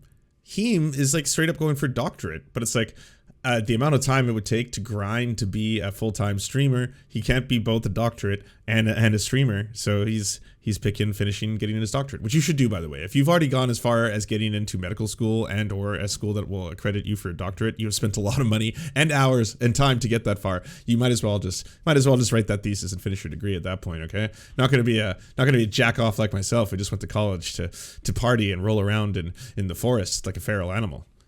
I don't know what he's going for. I'm not entirely sure. Something else to consider, by the way, everybody, when we're talking about this debate, here is, and we're going to continue the video, don't worry. Here's a collection of cis women. A whole bunch of cis women. These are athletes, professional athletes, if you will, in a variety of competitions. Figure skating, basketball, weightlifting, gymnastics, triple jump, trampoline, long distance running. Now, I would not want this high jump champion to be in a direct combat UFC style fight against this figure skater for very self-evident reasons. I think she would dominate that fight because of a huge amount of advantages. Do you see, though, how different every single one of these bodies is for their very different sports? What is being, like, for each sport, different parts of their body are being hyper-trained, right? Brought out to show and become the strongest in any variety of fields. If you have a day job, it's going to be really difficult.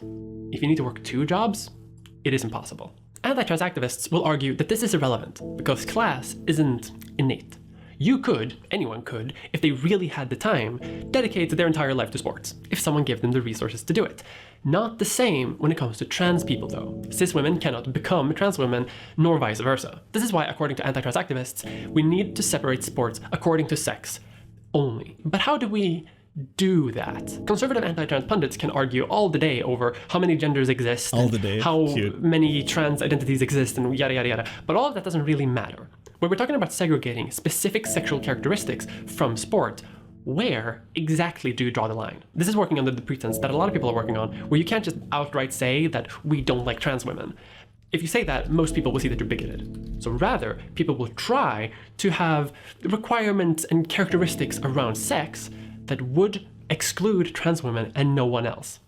The problem there is, that's basically impossible. Take, for example, the case of Caster Semenya. Caster is a South African middle distance runner who is stronger and faster than I will ever hope to be. Caster has, at time of recording, won 2 Olympic gold and 3 world championships within her sports.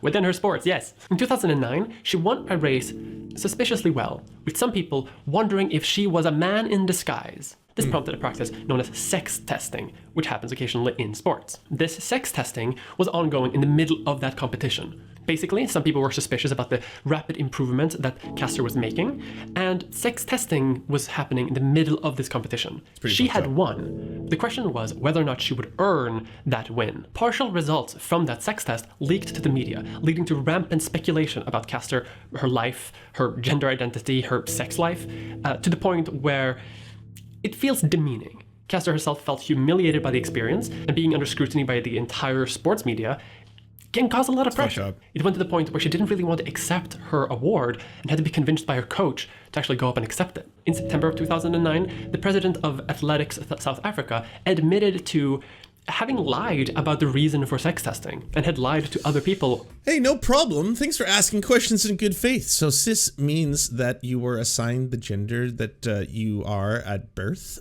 So for me, I'm a cis man. So when I was born, I was assigned the gender of man to being, like, you know, it's what the conservatives call biological man, but the proper term that's not condescending is cis man, because it doesn't reduce gender to biology, right? Which we shouldn't do. We've moved past that. We've evolved past those times, right?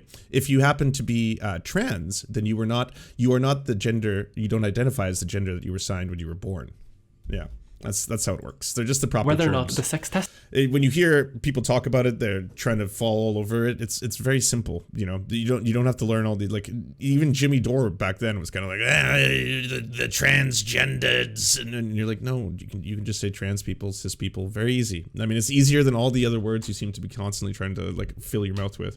Thing had been done in the first place. Some of these lies were directed to trans and cis are opposites herself, linguistically in who Latin. may not have been fully informed about what tests they were doing. If you're taking chemistry, podcast, a lot of people, you probably especially in already South know a lot of Africa, Latin. accused the athletic organizations behind the test Oh, I of didn't know that. being racist. Hey, now I'm learning things. In Latin, cis means here, trans means there. That's kind of cute. And yeah, I'm a sissy. And targeting Castor specifically for being able to win, something that they were very keen on saying that they were not doing. Now, Castor is intersex. She has XY chromosomes, but she was assigned female at birth and has identified as a woman Easy to her point out entire before life. Stonewall straight She is didn't mean arguably, heterosexual. depending on your definition of cis, a cis woman. This causes problems for the people who want to sex segregate sports based on chromosomes. Because at that point, we're choosing to exclude people who are arguably cis. People who, just a couple of years ago, would not have been seen as separate from the wider label of women. This sex testing can happen frequently, but only to women athletes, with the goals of making sure that everyone who competes in the female category falls within the female range. Something that That's not anti-trans super activists fucked up. argue that trans women do not and cannot do. Let me see This leads your to something genitals. that I call over-taxonomic transphobia, where people will want to define sex down to as many various characteristics as possible in order to exclude trans women without saying as such. Because whatever individual characteristic you have that will apply to most trans women, there will be some cis women that would also be affected by such a thing. The result of over-taxonomy, though, has the result of dividing up what it means to be a woman, to the point where fewer and fewer cis women, who for most of history have been seen as women, would no longer be considered as such. And we have some example of this happening already, but that I'll get to later. Another far more popular line of division is testosterone. The argument being that men have more testosterone and women have less, which is generally true-ish. It's important to mention here that male bodies are more susceptible to testosterone than female bodies are. So a similar amount of testosterone might not actually have a similar amount of effect. But with that mentioned, let's talk about how that impacts actual people. Again, let's talk about Castor. In 2011, the IAAF issued a statement saying that women with hyperandrogenism would not be allowed to compete with their natural testosterone levels. Hyperandrogenism is a condition of basically having too much testosterone. And if you crossed into the male range of testosterone, you would... We have more information, everybody. More in depth. Cis means on the side and trans means on the other side. Cis bonds in chemistry equal bonds on the same side. Trans bonds equals bonds on the opposite side. So I explain it to folks who understand cis and trans bonds that cis gender equals gender on the same side as the sex. Transgender equals gender not on the same side as the sex. More information. not be allowed to compete, and you would be forced to lower that testosterone level. And as you can see, we're already encountering a few problems here. Cis women, no trans people involved already, are not being allowed to compete based on their natural bodily functions, and will have to artificially change that in order to compete. And how do you artificially change that? You take testosterone suppressors. Oh my god, same disease. In the case of Castor, these caused cramping, swelling, abdominal pain, basically uncomfort to a very high level. And this brings the question, how much testosterone are you allowed to have as a cis woman before it carries over to being too much? Well, the IAAF argued that the level of acceptable testosterone is 10 nanomoles per liter of blood volume. All right, why is that? It is almost completely arbitrary. It is a line in the sand that no one really knows why they chose. 10 nanomoles per liter is a fairly high testosterone level that most cis women are not going to reach. And the argument from the sporting organization was that 10 nanomoles is roughly as much as a healthy cis woman with ovaries could healthily have. Except, while this rule was changed to reach 5 nanomoles per liter in 2019 instead of 10, which is still higher than most cis women, it does happen that cis women reach that 5 and even 10 nanomoles per liter. Cis women with polycystic ovarian syndrome frequently surpass those levels with no requirement to lower their naturally occurring testosterone. And POS is frequently found among high-level female athletes. Now, this doesn't apply to all sports. It mostly applies to some kinds of middle-distance running, which is exactly the type of running that Castor was doing. Some people were speculating that these rules seemed almost custom-made to restrict Castor individually, something that she herself took them to court over. Now, Sport Court argued that yes, it is discriminatory. So what? Well, actually, the argument goes that it is discriminatory, but it has to be a little bit discriminatory in order to ensure fair play. Arguably, fair play for everyone except for Castor. And here is where we reach a point So then why can't Michael Phelps get kicked especially out? in women's sports. let's say for the sake of debate, that casters' performance advantages are actually advantages. We don't know this. It could just be that she's a very good athlete, but let's say that they are advantages. Why should she not be allowed to compete against other women? By almost every single culturally understood reason except for chromosomes, which no one can check anyway, she is a woman. She should be allowed to compete with women. And this is something that we can only distinguish thanks to modern technology. And this brings me to another type of advantage that many people have mentioned in relation to caster. Michael Phelps. Michael P here has a genetic advantage. He has an abnormally large wingspan. This advantage has allowed Michael to advance in his sport more so than basically any other contestant who does not have his genetic anomaly, which a lot of people have seen as amazing luck. How lucky he is to have something that could actually help him in sport, something that sets him apart, sets him above everyone else. But that's not fair. Using the arguments from Sport Court and other types of sporting organizations, you could say that you might need to discriminate against that type of anomaly. Does Naruto run to ensure he fair has play to. For every other He can swimmer. only run like and no this. one is arguing that. Similarly, there are many genetic advantages that impact sport, many of whom cis women have and are freely available to use in their sport. Again, that's not fair according to the level playing field, but they're still allowed to do it. The only time it's seen as an unwanted advantage is when it can be even tangentially related to sex. And this goes back to us forcing a division between men and women. But obviously dividing advantages and disadvantages too far doesn't work either. Eventually you end up with some sort of sports eugenics where everyone who is allowed to compete is functionally genetically identical. At that point, sports doesn't matter anymore. That means that we all sort of know we can't pull too far in that string. If we pull too far in it's not fair, eventually the entire concept of sport is just going to fall apart. But obviously there should be some dividing line. But that means fairness is a choice of what we choose to accept. And it looks like the people who we don't accept within the concept of a fair competition are people who are intersex and people who are trans. And with all of that in mind, there it is. It becomes almost impossible. And that's why this entire debate is centered around that feature. And that's really important, honestly. That frames everything. That's why this is entirely framed this way. That's why it is like such a wedge issue for so many people.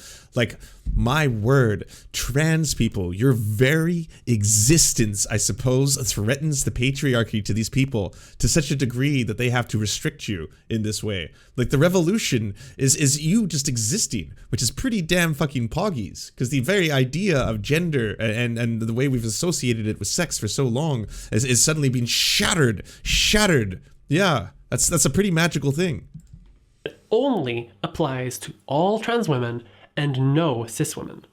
And because of that impossibility, there is only one choice left for most people who are actually doing the most of the talking in this conversation: outright banning trans people specifically. Part 3. The transes. Probably the most significant problem about having this discussion is that while we're having a pretty nuanced take about biology, sports, and testosterone levels, there is a simultaneous conversation that is not about sports, actually. A discussion about blatant bigotry. This discussion does have a lot of nuance, and I do think that we need to respect that.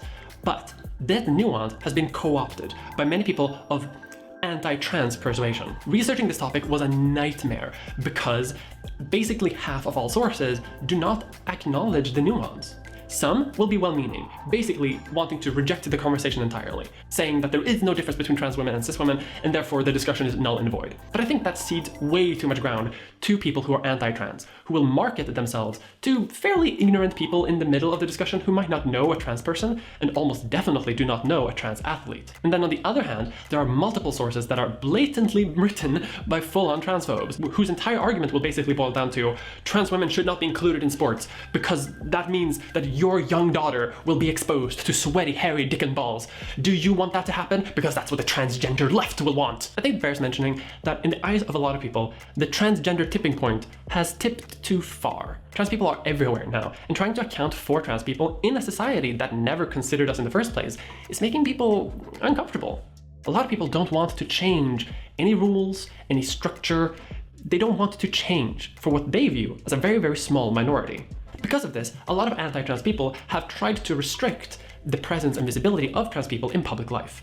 This has taken a couple of different forms. In some places, for example, now, it's kind of controversial to even mention LGBT subjects in schools for fear that parents and the state will take you away.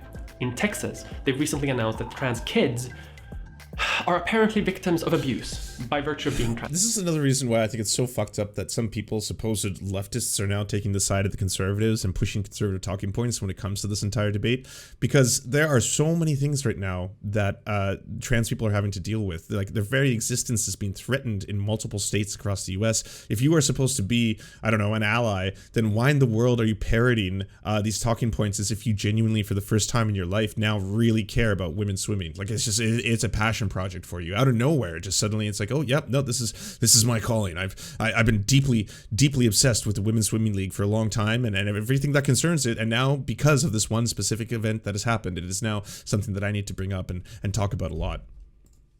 And can be taken away from their families if they receive any type of trans medical health care. But what you might most have heard of is bathroom bills. In the last couple of years, a lot of people tried to restrict women's spaces to only biological women, something that some people in Europe also want to emulate. The flaws in this have been pointed out many times, and eventually most people kind of felt that why should we need to restrict this? Because trans women have been going to women's restrooms all the time for years, and there hasn't really been much of an issue.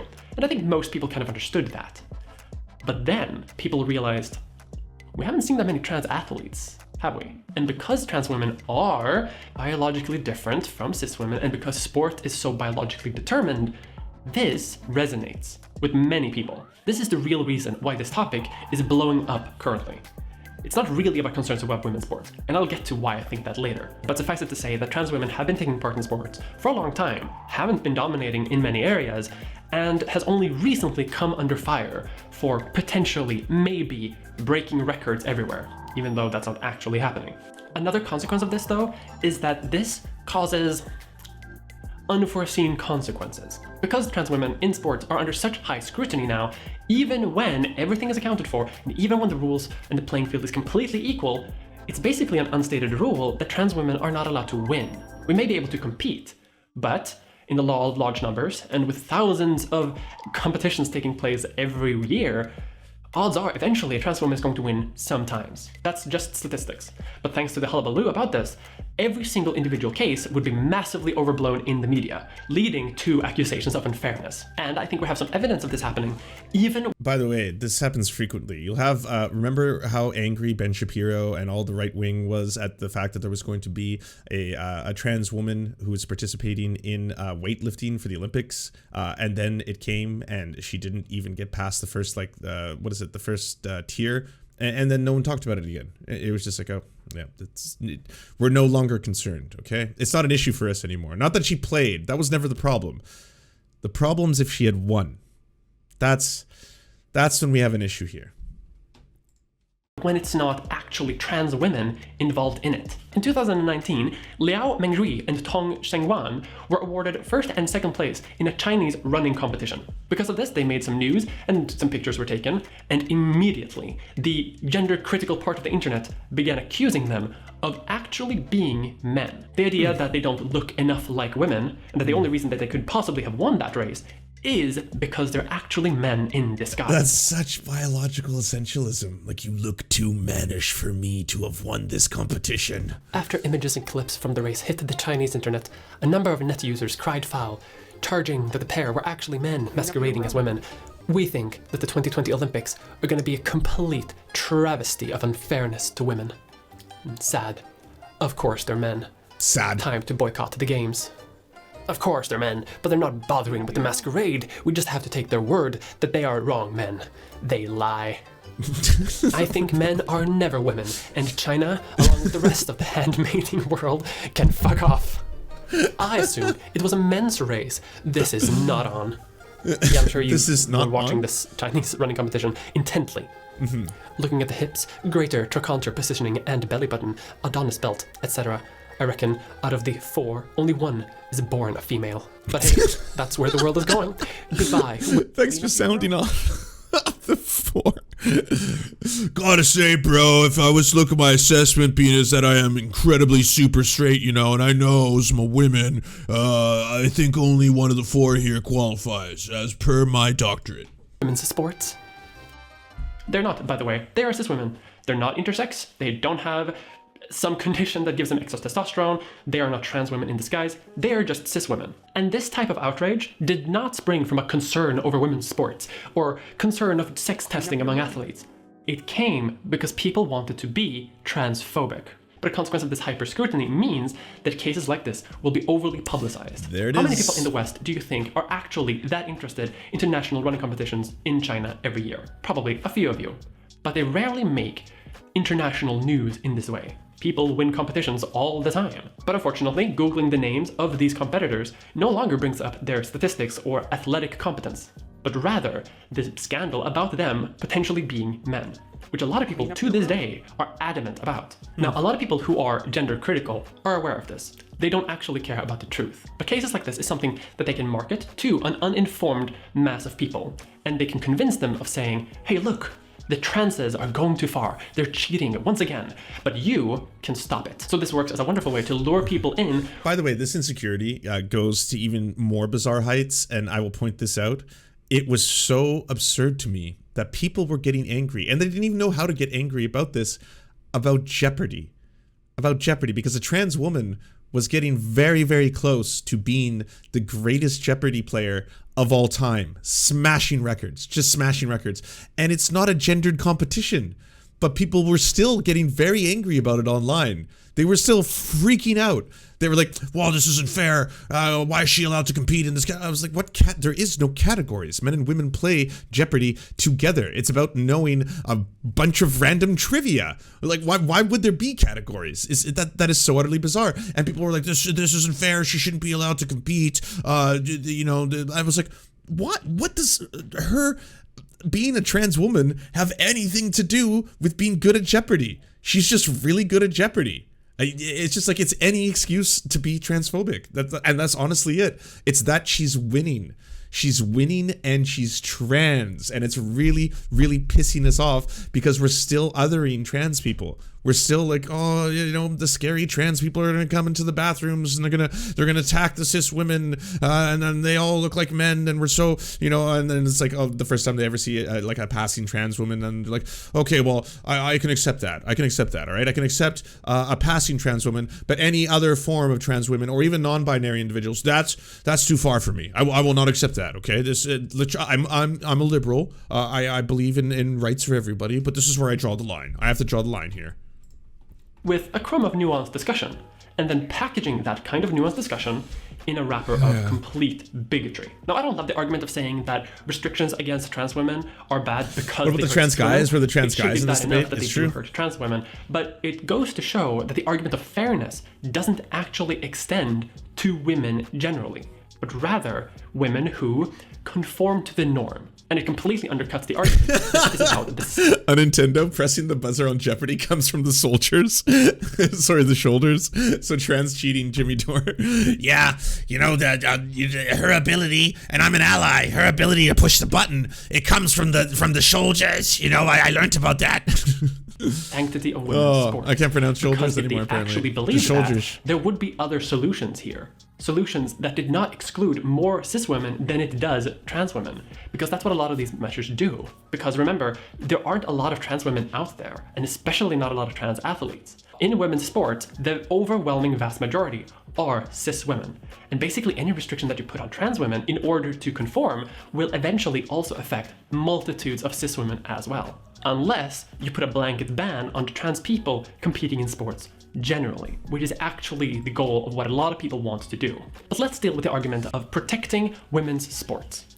Is that actually what's happening here? A lot of people who wade into this debate seem to focus on trans women as maybe the greatest danger to women's sports to ever exist. But that's not really the case. Take, for example, the social issues that I mentioned earlier. Women's sports, and more often girls' sports, are vastly underfunded when it compares to men's sports. In many areas of the world, when sports are invested in, overwhelmingly it's invested in boys' sports. And oftentimes academic programs tailored in sport are often marketed to men. Even high-ranking female athletes are not being given as much in compensation than male athletes, which diminishes their return when they want to invest in sports science custom tailored to a specific athlete. These things cause a significant amount of underperformance in women's sports generally. You can argue that this is not fair, but these things are never mentioned, at least by the people claiming to have major concerns about trans women in sports. Again, sporting organizations seem to actually know more about these issues than culture warriors on the internet. Let's talk about the trans man, Mack Beggs. Mack ends up being on Twitter quite a lot from misinformed people who think that he's a trans woman. I personally know many transgenders, people that I respect. But that doesn't take away that the transgender girls/women are stronger and faster than biological girls/women, and that's not fair to them. Their rights are being trampled, and some of them will get hurt too. Mack is a competitive wrestler who has, for most of his wrestling career, been forced to compete against women. This is because the state demands that he compete based on the gender on his birth certificate, which means that he, as a trans man, is forced to compete against women, even though he... Jimmy Dore just said on the show that he'll go one-on-one any day with a trans man in basketball in a bragging sense like he could beat them. Any professional trans men want to take him up on it. Because I really want to see this game. I want to see Jimmy Dore just get wrecked, absolutely destroyed. Yeah, and like he's not actually going to take him, because he, like, I'm sure as soon as you show him like professional sports players who happen to be trans men, there's no way he'll do it.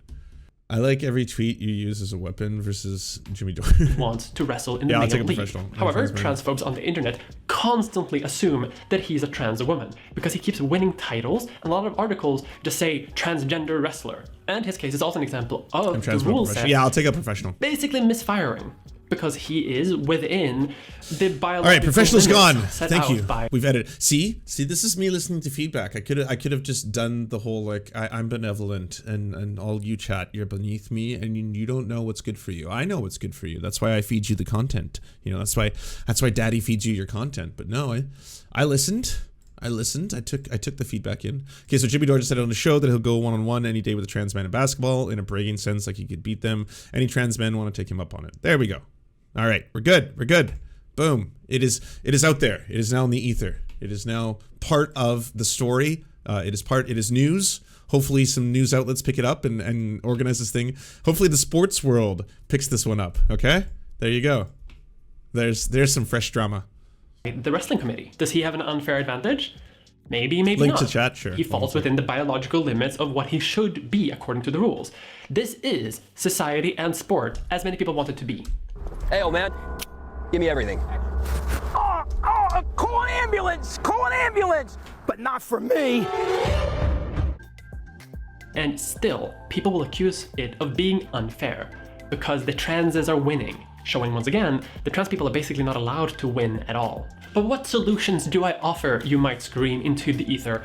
I don't really have that much to offer. A lot of sports, however, do have alternatives to gender-segregated sport, such as having weight classes. Now, having weight class as a segregated category works in sports where weight is important, but a lot of other sports have different metrics for what could grant an advantage. So one argument that some people have been proposing is to segregate trans people into a category of ourselves, which I'm not actually opposed to in principle, as long as it doesn't exclude trans people from the rest of society. At that point, we're just putting them all in the corner and pretending to ignore the problem. But rather, we should segregate sports into more different categories. For example, Michael Phelps with his fucking albatross arms maybe should be forced to compete with other albatross birds instead of regular humans. That way regular humans have a shot at fairness too. This is actually how many events happen in the Paralympics. It's true. Because different conditions cause different ability. So athletes are sorted by that ability, since that has a much bigger impact than any sex difference. A similar argument was actually proposed by sports philosopher Jane English in 1978, where athletes could move up to a higher tier of competition. This would, effectively, circumvent the entire discussion around sex and gender, as well as remove any need to force athletes to conform to sex stereotypes in order to compete, like with Caster. If someone does have an abnormal advantage, they can simply move up a level. And a system like this is already in place when it comes to boxing, and every sport could adapt this system to fit within their own sport. Either one of these options would work fine, with some even arguing that women's sports might not even need to exist if these alternatives were implemented. I personally disagree on that point, but there's no rule against diversifying a sport like this. But where do we go from here? Honestly, more studies are needed. I sound like the end of an academic paper, but that's sort of the situation that we're in. But I want you to remember that there is nuance here. And just remember that sports is a fake category.